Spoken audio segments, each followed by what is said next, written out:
Yeah, we are blessed to have so many wonderful speakers here and such a wonderful, vibrant Men's Connect. So grateful for everyone's attending today and participating. Yeah, Moe is a dear friend of mine that I've met since I've come to California. I've been out here for 6 years now, and Moe and I just really resonated. First of all, on a golf course, and it was really a pleasure just meeting him and finding out more about him and what he's been going through for the last couple of decades with the church across the street, the First Congregational Church, which had a fire, which was caused by a faulty welder and sparks, and it was quite a grueling experience. But Moe was really the kingpin behind spearheading this and the rebuilding of the church.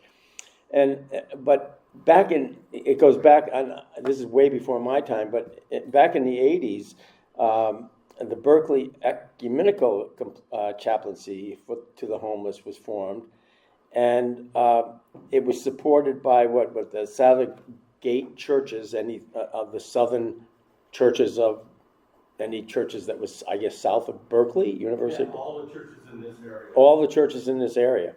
And it was an organization to serve the homeless adults in an early period, and was focused on homeless youth from the mid-1990s to 2007. He's been just a warthog on this mission of trying to help the unhoused, and he's been on several committees, but he joined the leadership board of the Alameda County of Continuing Care, the CoC, which is a really great organization of all the counties and all the towns that make up Alameda. Please welcome Moe.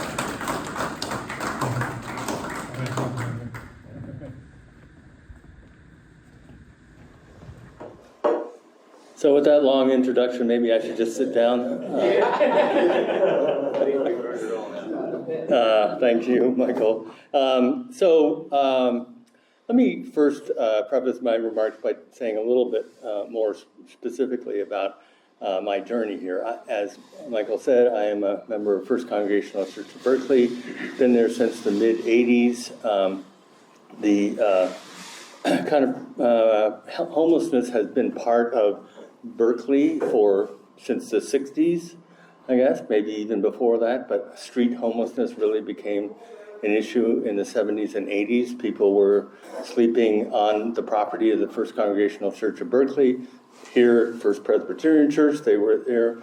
The Lutherans, the Baptists, Trinity, all of them had people sleeping in the bushes or some places around. So our church has a kind of a covered area. We call it our cloister.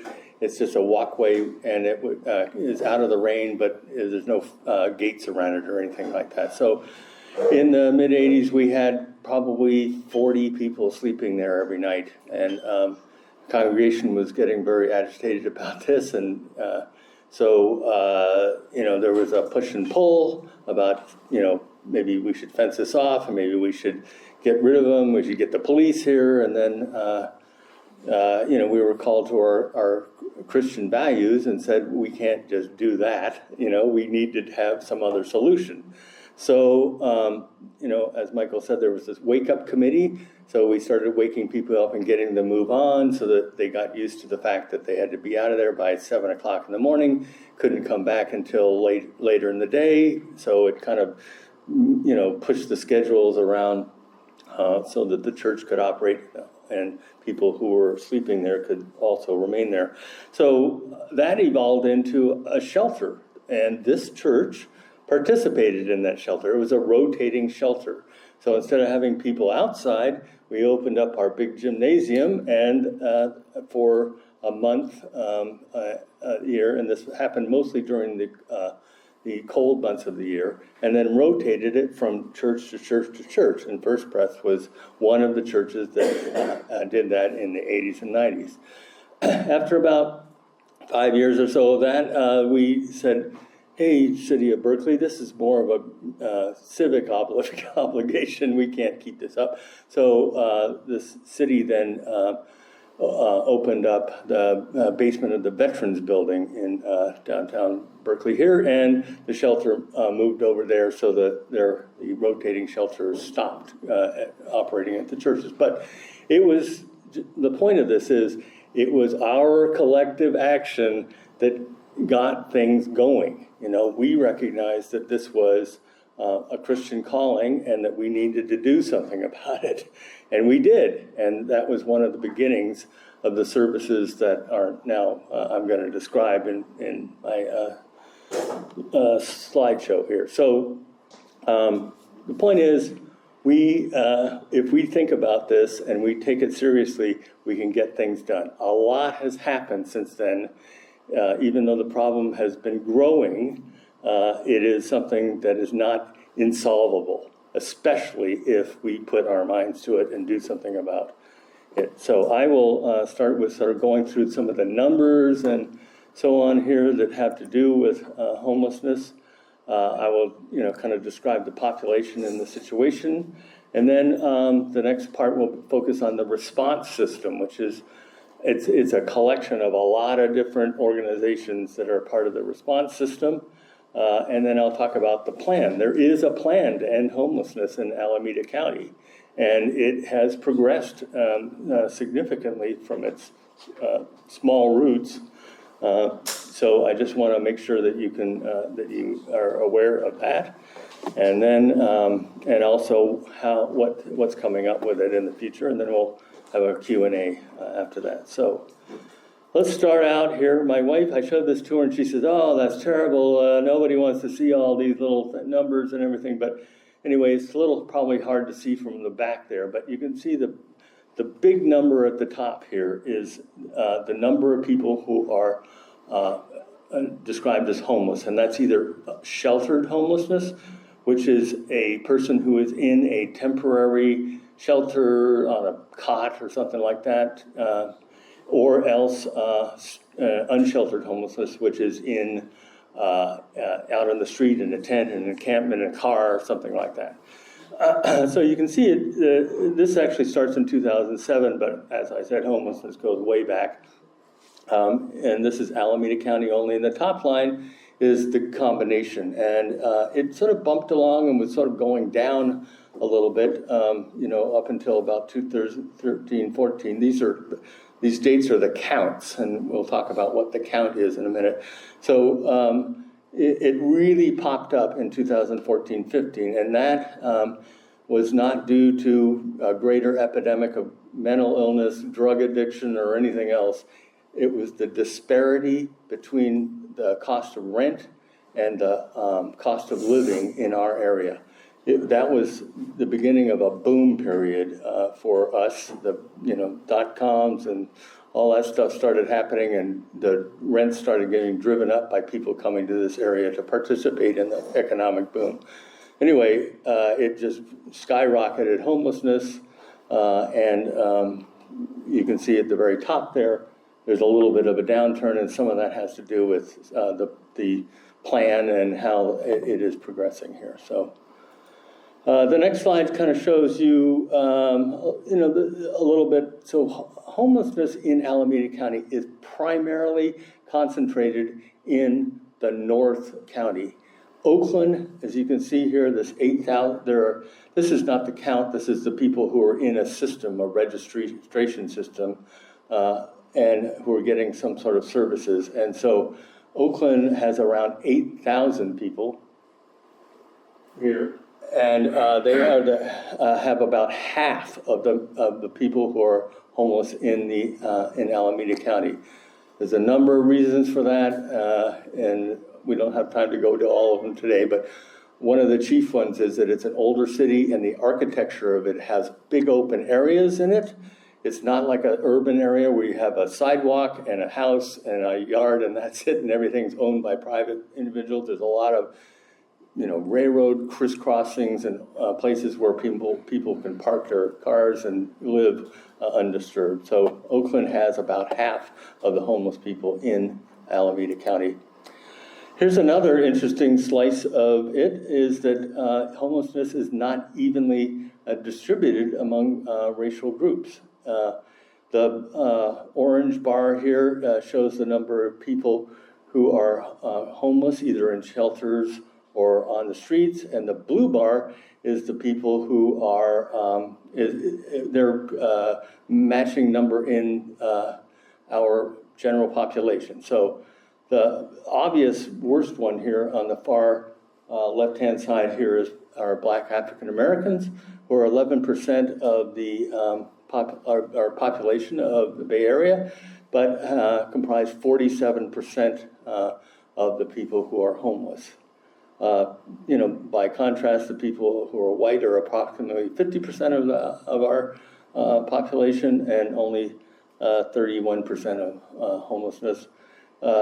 The other bigger group is American Indians, who are also widely overrepresented in the homeless population. We'll actually go into a little bit more detail than that in another slide. Here's another interesting number that people have told me in many conversations. You probably heard this too, is that people come here because we have a lot of services, and we're coddling all these people, and that's why that we've got so much homelessness in the Bay Area. Well, 78% of this count and 82 of the previous count were homeless at the time that they became homeless at the time they lived in Alameda County. So they weren't homeless and came here. They were living here. They were in a house, in an apartment, in some sort of living situation that was stable, and they became homeless. They didn't want to leave their support system, their family, whatever, so they stayed here. So it's an economic situation, and it's not people aren't moving here for homelessness. Also, people who enter into the homeless system are poor. Homelessness is a poverty problem. This is chiefly a poverty problem. The difference between what people can earn and what rents cost. If you go to low-cost areas in the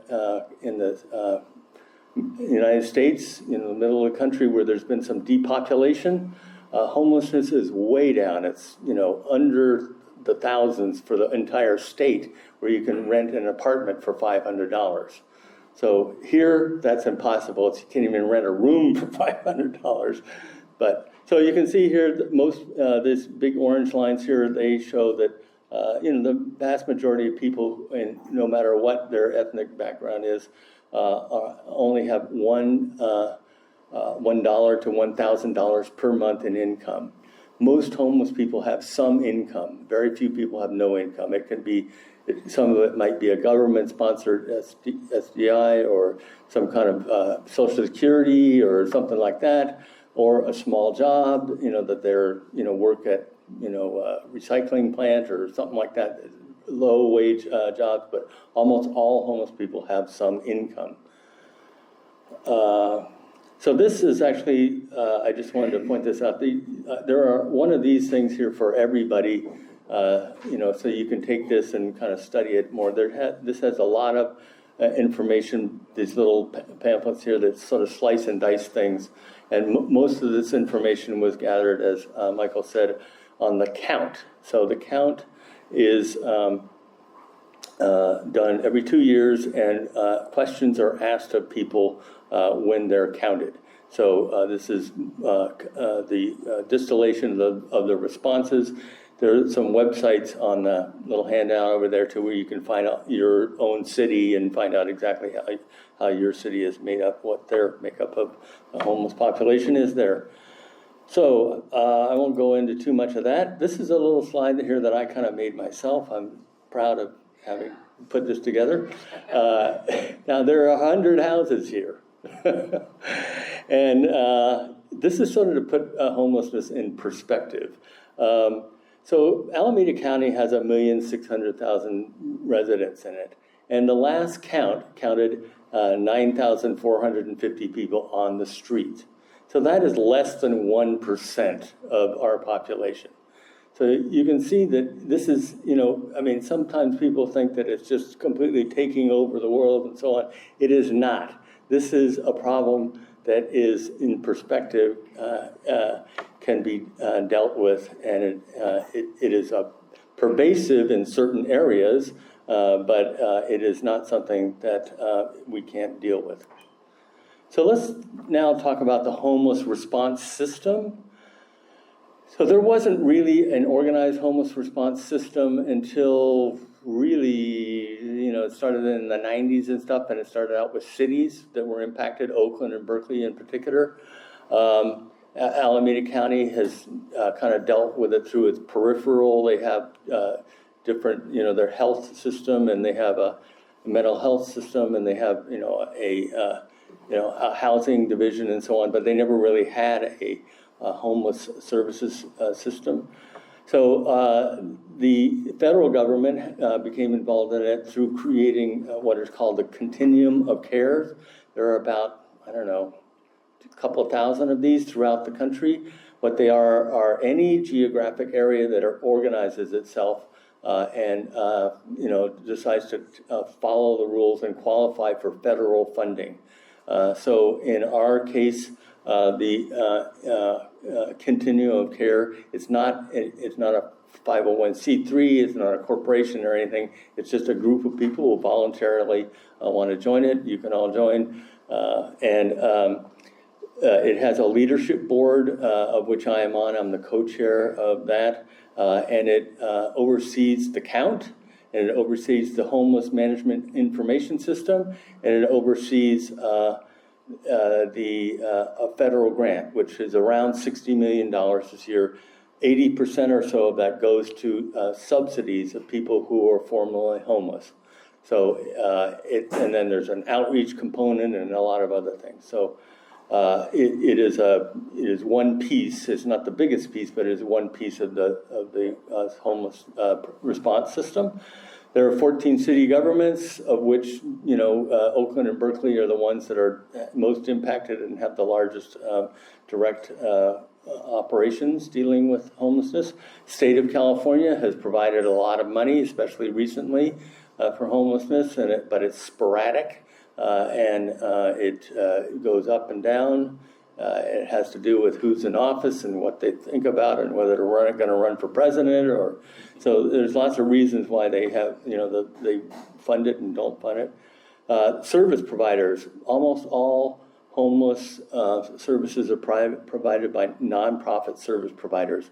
They do housing, outreach, they do coordination. There's all kinds of things that they do. They're focused in different areas. BOSS is one of the ones that's in our area.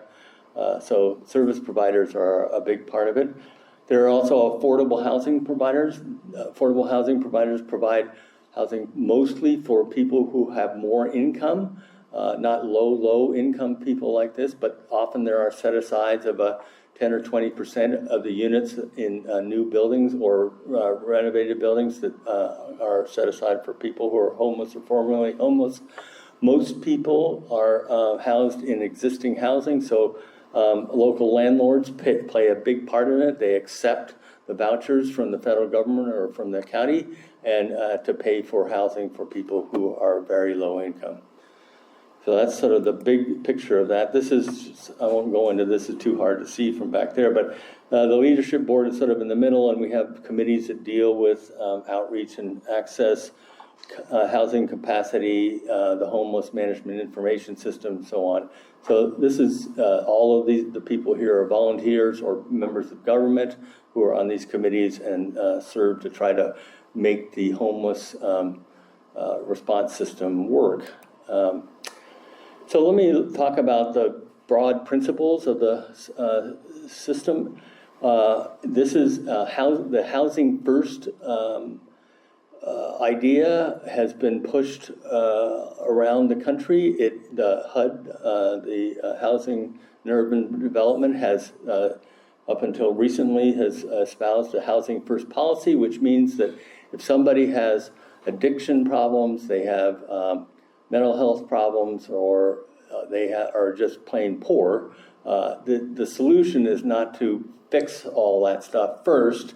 It is to get them in housing and then work with them. So there's a lot of housing that is dedicated to people that is called supportive housing that supports their particular issue, either some addiction working or some mental health association, so that it can make sure people take their meds and are stabilized and so on. It's really hard to accomplish that if somebody's in a tent or in a car or in a bus on the street.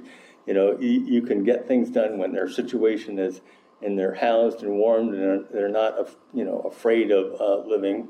So housing first has been a policy that has really worked a lot. The other thing that is in our system, and not necessarily in all of them, is the centering racial equity. We'll look at that a little bit in a minute, but a good chunk of homelessness here is a result of poverty and the inability of people to get organized and be able to accumulate family wealth. And that has created poverty that has contributed to homelessness in our county. So the tools that we have is a homeless management information system. This is a vast computer thing that where almost anybody who has contact with the system, their name is in there. A series of questions about how they fit into the system, what their needs are, whether they have mental health, addiction, or poverty, or some other issue that is getting to them. They get housing assistance and so on through that. There's a coordinated intake system where there's a kind of a long list of people who are eligible for housing subsidies. There's not enough housing to provide all of them, but instead of having dozens of agencies having their own little fiefdom of units available, there's a coordinated intake system over the entire county where people can go to get taken in and assigned kind of whether they need supportive housing or whether they need to have just sort of rapid rehousing or something. They can get assigned a characteristic in the homeless response system to do that, and the coordinated intake. There's outreach. People go out to the communities and individuals on the streets, inform them of what can be done, try to make sure that they have any benefits that are eligible for. The core of the tools that the homeless response systems are subsidies and vouchers. As we've seen here, most homeless people don't have enough income to afford housing, so they need to have a subsidy. So that is paid for the most part directly to their landlord, and so it goes along with the person. There are some site subsidies where if a building is built and a section is set aside for very low income people, then that is there's no subsidy for that person. There's subsidy for that group of apartments. So there's two different kinds of subsidies and vouchers. There's rapid rehousing, which is for people who maybe have had a job and lost a job and have gotten another job and they got kicked out of their house, but all they need is first and last month's rent and they'll be back on their feet again. So these are people who are down on their luck for a little while, but if you let them fall into homelessness, they are going to be in just in all kinds of trouble. They'll lose their car, they'll lose their support system, and it's really difficult to climb out of that. So quickly getting people back into housing is one of the goals of the system. There's transitional housing for people who are in a situation where they need to be housed for a short period of time, and maybe needs to be stabilized, and then can be assessed and then moved into permanent housing. Permanent housing is what it is. It's permanent. You stay there. You're there. Your subsidy is there as long as you are qualified. And then permanent supportive housing is for people who need extra help. And there are a number of people who need extra help. These are the people that are on the low end that for one reason or another ended up homeless, and they need extra help with their living situation and their habits. So let's talk a little bit about sort of the inflow and outflow. The group of people who are homeless is not the same group of people from day to day, year to year. So in this chart, this is the 23-24, 3,594 people got houses, got homes. There's a big chunk of them maybe that's not on here who moved, associated with their family and friends in some other area and weren't part of it. But these are people who were placed in housing through the system. So it's doing a lot of work, right? Without this system, these people would probably not have been placed. But unfortunately, there was an inflow of 4,742 people, so that those people who got housed were replaced by the people who weren't housed.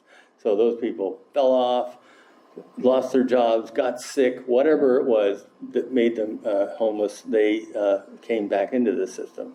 And the big orange line at the bottom is just the people who were served. This is kind of a catch-all, that people who were contacted from this and that. Some of these people, resolved their own issues and were able to find homes. Some people didn't, or were just contacted by outreach workers and so on. So this is sort of a general showing the size of the number of people that were contacted in this. So let's talk a little bit about the money. So it takes money. This whole thing takes money. So this is the investments by program type. And you can see the biggest section here, the blue one here, is housing and shelter programs. So this is the subsidies and vouchers that I was talking about. So that is the kind of the heart of the program.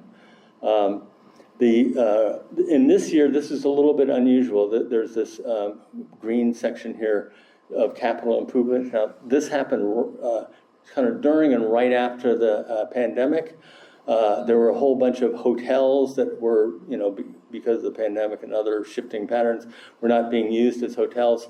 And they they were bought by the county and other groups, mostly through state funding, one-time funding. So that capital investments section there isn't as much as part of this. The homeless response doesn't buy and operate a bunch of buildings. For the most part, individual landlords or affordable housing developers do that. But in this case, they actually did. The county and others actually bought these buildings. So other programs here is, has the health care services, street outreach, and then some, administrative costs to administer this whole thing. So that's kind of the big nut of where this money is spent. This actually shows how that big blue thing here. There was the supportive housing was about half of it, and the other one is shelter and transitional housing. So it's kind of roughly evenly split between those two, the housing amount. This little chart here shows roughly in this year where the money was spent, and you can see if you can read it from there. Oakland was the single largest one. The second one was Berkeley. And then Alameda County itself, which operates in all areas of the county, was the biggest user of funds, and they are the operators of most of the vouchers and subsidy systems. So the city of Berkeley and Oakland have their own smaller ones, but the county has really taken this on as being a one of the its core things that it does. So where does this money come from? So local at this time here was $102 million, and federal was about another $1 million, and that's 60 million of that goes to this continuum of care. The other one are block grants that go to various cities and other parts of the county. And then the state has been providing an enormous amount of money recently, although that, when they're get into a deficit situation, they don't provide nearly as much money. So they have been providing over half the money available for housing and homelessness in the last, say, 5 years or so. Among the local money, which was one chunk of about 20% of that last pie chart, you can see 58% of it comes from Oakland, and this is special measures that they passed and general fund money and so on, so that they spend a lot of money. 19% comes from Alameda County and 15% comes from Berkeley, with some other cities, Fremont and others, having smaller amounts because homelessness is concentrated in the North County.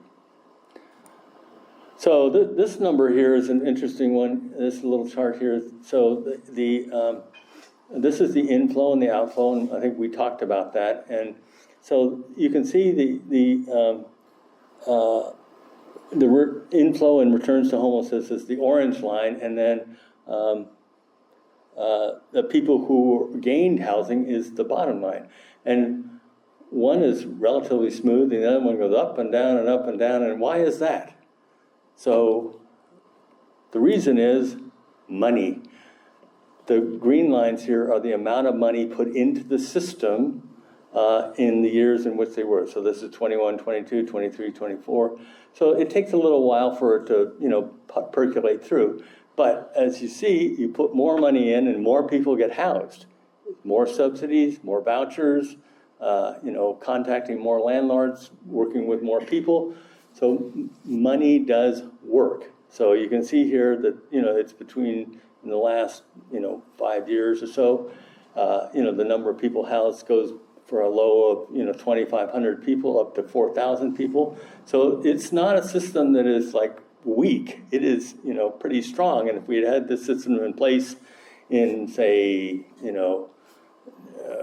2000s, we would have housed all of the homeless people available. We just can't keep up with it. We're starting to turn the curve and flatten it off, but it needs to have more resources. So this is on the website here. If you're more interested in seeing exactly how it works, this is a little flow chart showing how people get from the streets into the system and then have homeless can avail themselves of services. The biggest single holdup in this is that it doesn't end up in the house that's a little glowing over here in the corner because there aren't enough of them. And that's one of the big restrictions in this. There are all over Alameda County, in addition to outreach workers, there are actually centers where you can go, these little red arrows show, to register and get into the system and try to get it. So it's accessible to people all over. Almost all these people only have modest transportation. So this is something I wanted to look at. We had that slide about kind of racial influences, racial equity influences. So, you remember the African American, 11% of the population and 58% of the homeless population, which is in a major disparity. And that has roots in the migration of the African American community to the Bay Area during the war was the biggest single surge. And people came here for all the, the war industry, shipbuilding, all that kind of thing. They tried to put down roots here, but were discouraged because the mortgage system and property rental system and funds available for growing family wealth was restricted by the housing market. And you can see here these sort of purple areas are the areas that were the lowest grade of, this is put together by real estate interests, showing where homes should be financed and where they shouldn't be financed. So the wealthier areas here, which are still the wealthier areas, are the green and blue ones here, were good areas to finance, and the other areas, so it was called redlining. And so this really affected a lot of people who had moved here during the 40s in order to build a new life for themselves, and that they couldn't get mortgages, they couldn't, get a family wealth system going just because of this discrimination in it. So that affected the homelessness in our area and the people whose families were affected by this. Remember, people don't become homeless and move here from the South or anyplace else. They're here. Those people had less support system, less money, so they were, more vulnerable to an economic circumstances like illness or loss of a job and became homeless. So that is one of the major reasons that we have such a disparity in our area. So right now, I'll quickly go over the Home Together plan. So there have been a number of plans here, and the Home Together plan is the plan that kind of tries to coordinate all these activities and tries to identify how much money, we should get it from, what will be used for. So the first plan was created in 2009, and I don't know if you remember those charts, but that was back when homelessness was only in a couple thousand in the Alameda County, and now up to 9,000. The current plan goes to 2026. It's being revised now. The goal is to bring homelessness to functional zero, which means that it is a rare and infrequent problem, so that people, everybody's, we cannot solve homelessness completely because some people are going to lose their home for one reason or another, but have a system that quickly responds to them and gets them back in, and not have it, as pervasive as it is now. The current plan identified that we needed over 5 years about $2.5 billion. It's a lot of money, but compared to the Bay Area, amount of money available in the Bay Area, is a drop in the bucket. And the core objectives are prevention. If we can keep people from coming in to the system, and this means getting them before they, lose their housing. Something that it's described differently in the plans, but I call it humanity. This is trying to create a system that humanely treats people while they're homeless, instead of pushing them around from place to place and getting rid of their housing. And then finally, the solution is housing. Homelessness means that people need a home. They need to move into housing in order to alleviate that. So this is just kind of a quick breakdown here of the total cost of it. It's $2.5 billion, but it would mean additional supportive housing units here. You can see that list over there. New dedicated affordable units, more subsidies, rapid rehousing slots, and so on. So there, the system has identified what we need to do. We do need more resources to do it, and I'll talk about how that's developed in a minute here. How are we doing? Not so good.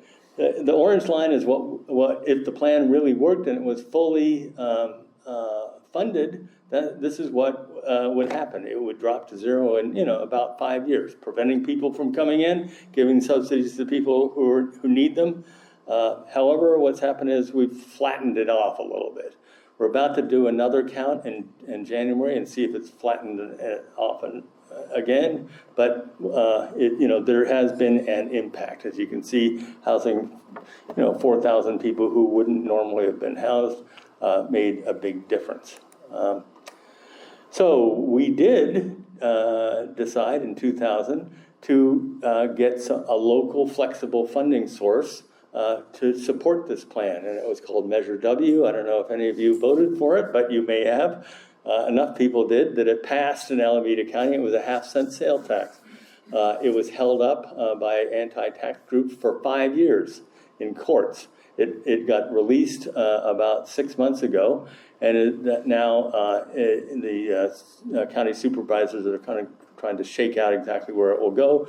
But they have this plan in place, and they have a department that stood up to be able to operate it. So it will provide about $130 million a year to push into this system, and that is a lot of subsidies and a lot of people off the streets. So it is it's a good thing that happened because those of you who read the paper here have found out that the federal government is about to change its policy. They no longer want to support housing first. The actual new grant application came out yesterday for the federal grant that's around $100 million for our county. And so, if they impose the rules, it will mean that we will probably lose about 1,500 housing subsidies that the Measure W will have to pick up, or the county will have to pick up, or if nobody picks it up, those people are going to be back on the streets. So that used to be a pretty steady, easy, chunk of the system, but it is now under threat. California is kind of a target in general for the current administration, and it will affect 127,000 people in California who are currently got the federal subsidies. So that is could have a large effect on us.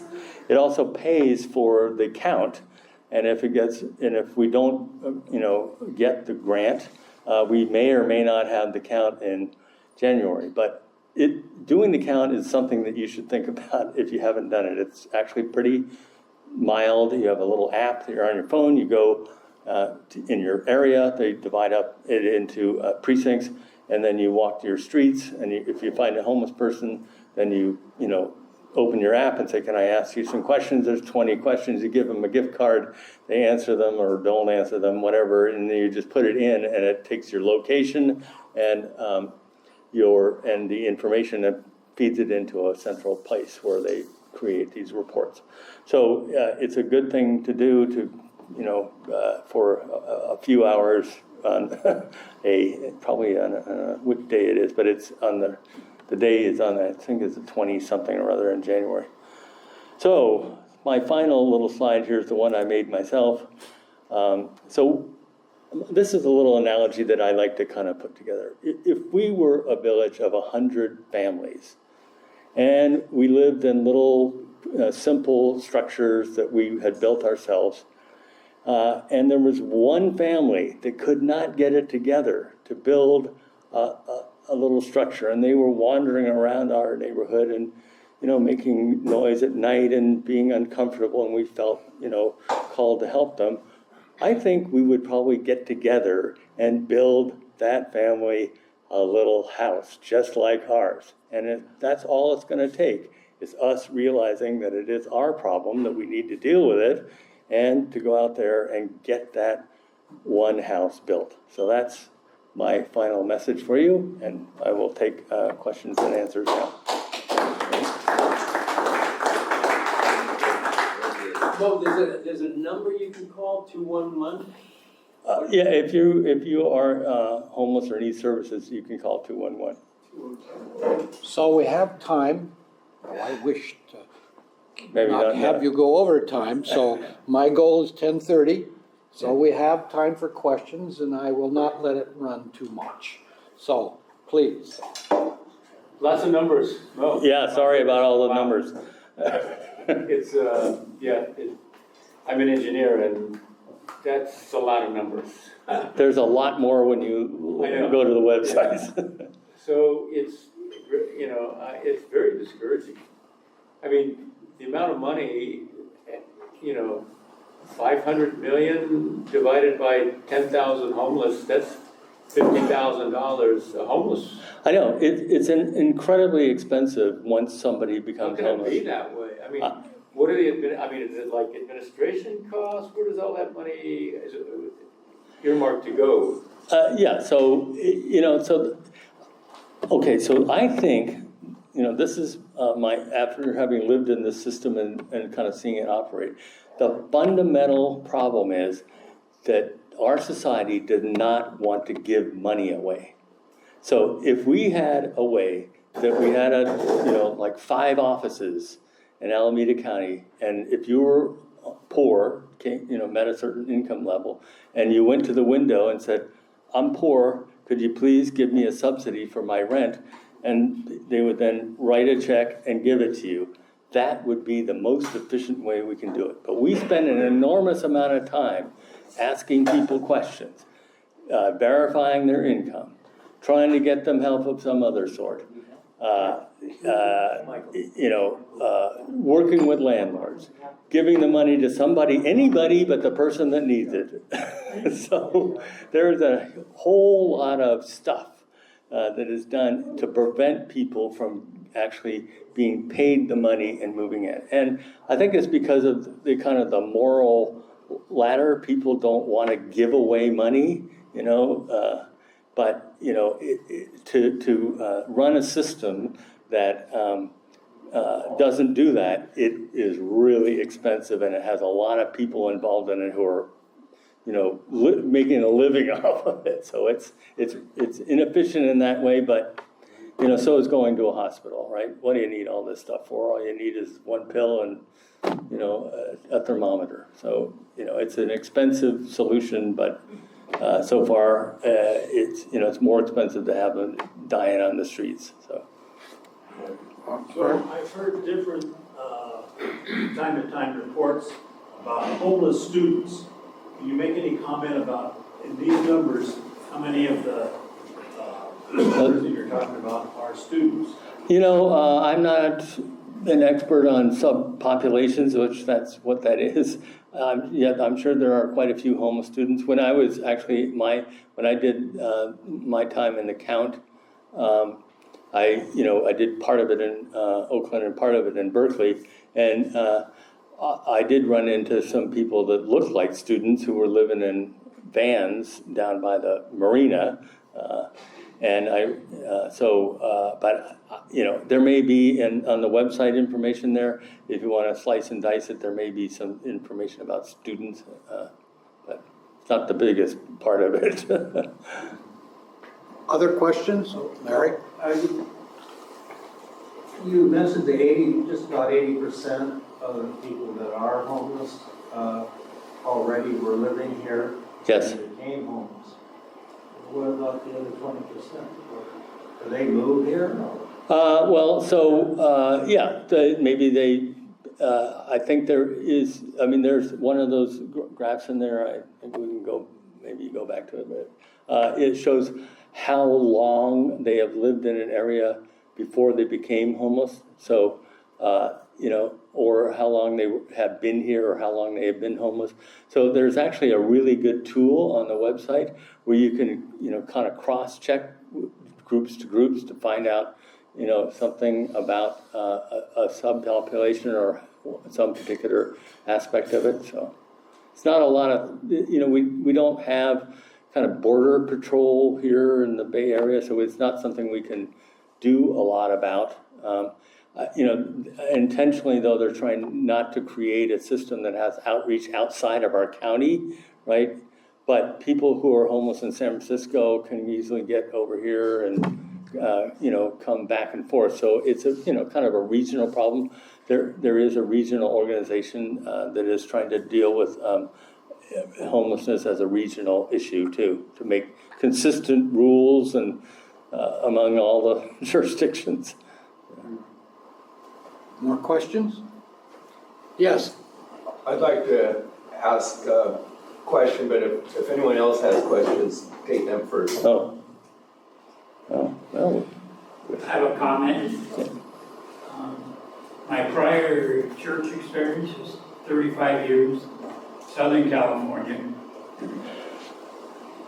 Then I became homeless there because we had to sell our house to move up here and live in a 2-bedroom townhouse to support my daughter, her husband, her two children.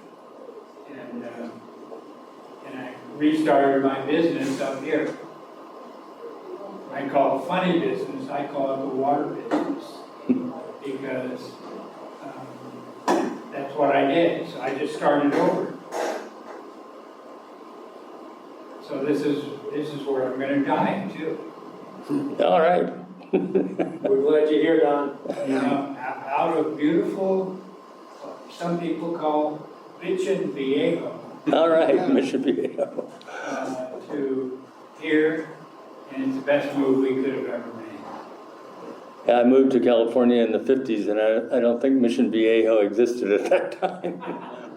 No, it didn't until 1964. Well, I work at the university and I'm known for tough questions. So I'm going to ask this one. Okay, good. I've been here for 50 years. Much of my health care is down in Oakland and Sutter Hill. And when I drive there, it's kind of scary. Underneath the freeways and up in it's scary to me. And I live in El Cerrito, and I'm now finding homelessness in my area. People walking around in the mornings I can see. I go to the grocery store, and I find that there are more and more goods locked up. For my pharmacy and for my grocery store. You know what they are in the grocery store mainly? You guess, first of all, alcohol. That's been a very long time. But you know the next one that's locked up? Cleaning supplies, personal toothpaste, and all of that completely locked up. We are now seeing the federal government drawing back from this kind of support, and it will continue, at least for a while. The state is in real trouble and will not be able to continue this. We are now facing major job loss from major companies, thousands and thousands laid off every other day. You'll listen about it. Now you're telling us that this is a problem of 1% and we can get it under control. Can you synthesize all this? Well, no, but let me. That's why it's a hard question. Let me comment on that though. So a couple of things. One is right now there is a movement. There was I don't know if you paid attention to this, but there was the Grants Pass decision, a Supreme Court decision that allowed cities to disperse homeless encampments without having replacement housing for them. Which had been in place, that ruling had been in place all over the country for quite a while. So the Grants Pass went to the Supreme Court and said, cities can do that, they can do whatever they want. So there has been a breakup of encampments, especially in certain areas in the last year or so.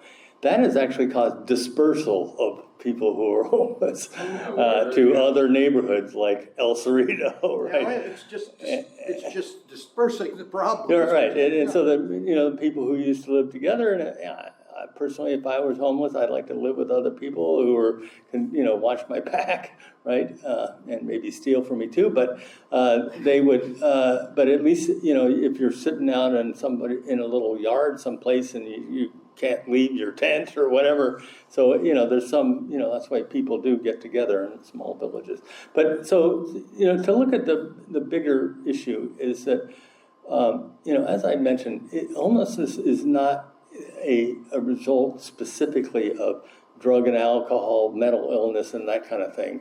You can see from the proportion of people who are homeless and the people who aren't, there is a lot more mental illness and drug and alcohol problems in the general population by number. But the big difference is that they have a support system. They have money. They can go to a mental health hospital. They can have health care. They can get treatment. They have families that can deal with them. People who are homeless fell off. Their family either left or couldn't help them. They didn't have intergenerational wealth to help them. And so they ended up in a situation where they're homeless. Now, if they were lucky enough to live in an area where,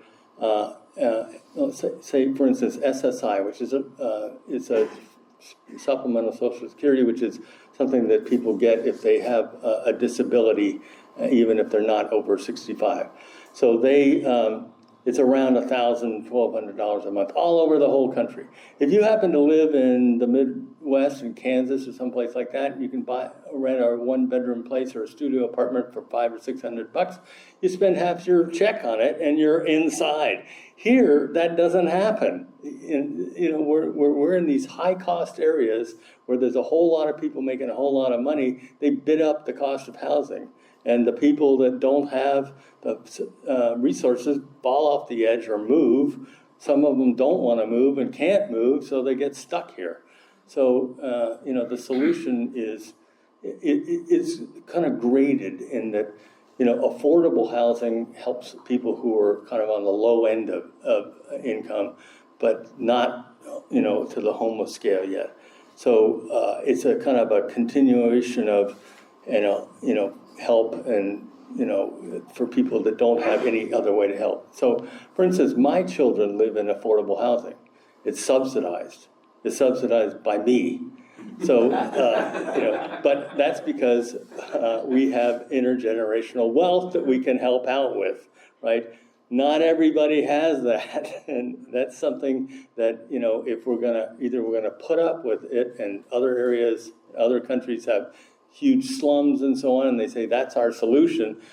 In the United States, we're saying we don't want that solution, and we don't want the slum solution. If their family can't take care of them, then society will do it. Other countries have done this, after World War II. Europe had a huge number of homeless people, and they, pulled together a system that supported them, and homelessness is virtually non-existent in many countries in Europe now. Thank you. Oh. Well, hang on, guys. I promise we gotta get out by 10:30. Two more. Okay, two more. Two more. I'm going to quote a Bible verse, then Okay. I'm going to have a couple of hypotheses. Okay. Then I'd like 2 or 3 people to respond. The Bible says if you don't work, you shouldn't eat. So the habitual offenders, why aren't they exported to a work camp out in the desert where they don't have to fence it off, where they can learn job skills at whatever level they're at, or just be a laborer and pay for their food and not be a parasite on society? My union, I have a surveying degree, and my union goes from Utah to Hawaii, so I never know where I'm going to be working or for how long, so I've been sleeping in a half-ton van. Mm-hmm. So I can save money and buy a sailboat and not have to deal with this situation. So,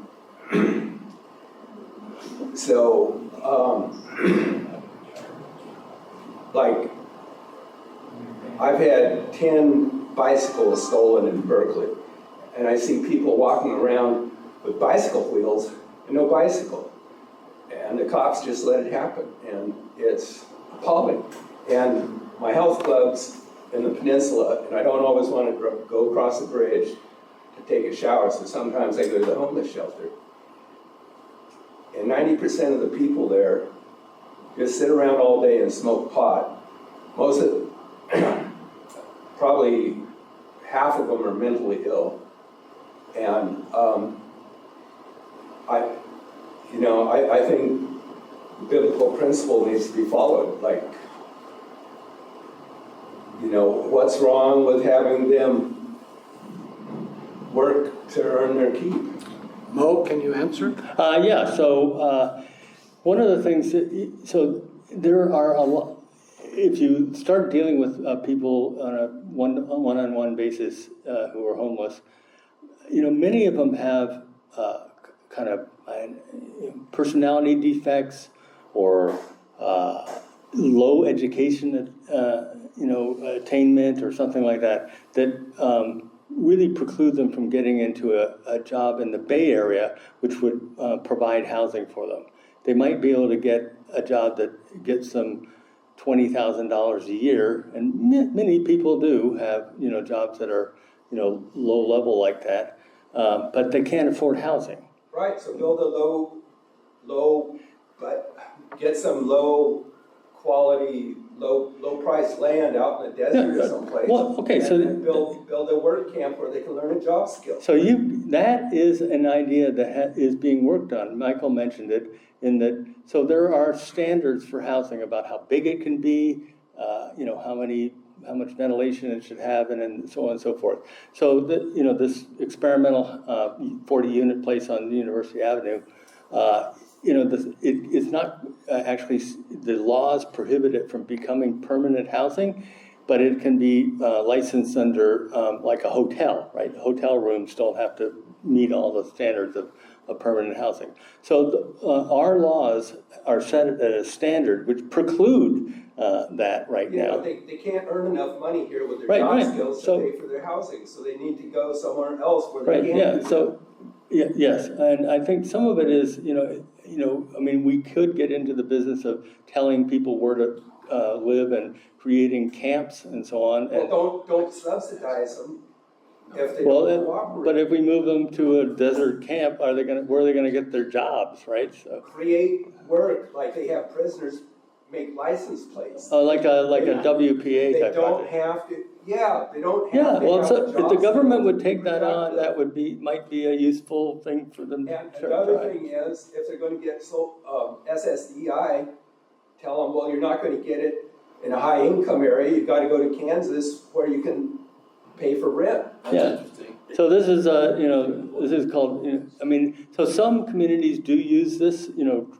just moving people out, give them bus tickets and say, go someplace else. Yeah, I'm tired of having my stuff stolen. Yeah. Well, thank you. I'm not sure we can It's- solve it- that problem. You know, this is a view that's out there in society, and so thank you for expressing it. It's not an easy question to answer, and I want to thank Moe, Okay. especially for, it's clear to us that your life has been spent in this area. Actually, I'd rather be playing golf. I know. Do you play golf well? Some days, So not we- yesterday. We thank you for your commitment. Okay. All right, thank you.